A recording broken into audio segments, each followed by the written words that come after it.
છીએ કે ભાજપનું જે સદસ્યતા અભિયાન ચાલી રહ્યું છે તેમાં દાદાગીરી અને લોકોને ધાક ધમકી આપી અને સદસ્યતા અભિયાનમાં જોડે છે અને મિસ કોલ કરાવી અને આના નંબર માંગે છે.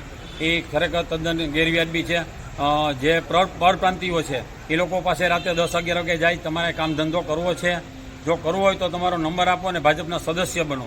એવી રીતના સરકારી નોકરિયાતને પણ ધમકાવે છે, શિક્ષકોને પણ ધમકાવે છે. બનો પછી જ મળશે. આ શનિવારીમાં જાય તો વિજિલન્સ ખાતું એની સાથે હોય અને એમ કહે છે કે તમારો મોબાઈલ નંબર આપો અને સભ્ય બનો. આ રીતે દાદાગીરી કરી સ્કૂલોમાં, કોલેજોમાં, બધી જગ્યાએ અત્યારે સદસ્યતા અભિયાનના હિસાબે એના આકાએ જે ટાર્ગેટ આપ્યો છે એ પૂરો કરવા માટે આ લોકો રઘવાયા થયા છે. એટલે દરેકનો પૈસાનો ઓફર કરે છે, કોઈને 500, કોઈને 1000, એ રીતે સદસ્ય અભિયાનમાં સદસ્ય બનાવી અને આ ખોટું કરી રહ્યા છે. જે ધાક ધમકી આપીને સદસ્ય બનાવે છે તે તદ્દન વ્યાજબી નથી. અંદાજે કેટલીક જગ્યાએ આવા પ્રશ્નો બન્યા? અનેક જગ્યાએ રાજકોટમાં તમે મીડિયામાં કેટલી વાર જોયું છે, આમાં પણ જોયું છે, પેપરમાં પણ આવે છે.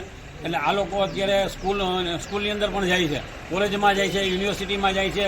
શનિવારી હોય, રવિવારી ભરાતી હોય, કોઈ નાના થેલા લઈને બેઠા હોય, બધા પાસે ધમકાય. ધંધો કરવો હોય, બકાલા માર્કેટવાળા પાસે જાય કે તમારે જો અહીંયા ઉભું રહેવું હોય, ધંધો કરવો હોય તો પહેલાં તમે ભાજપના સભ્ય બનો. આવું શા માટે?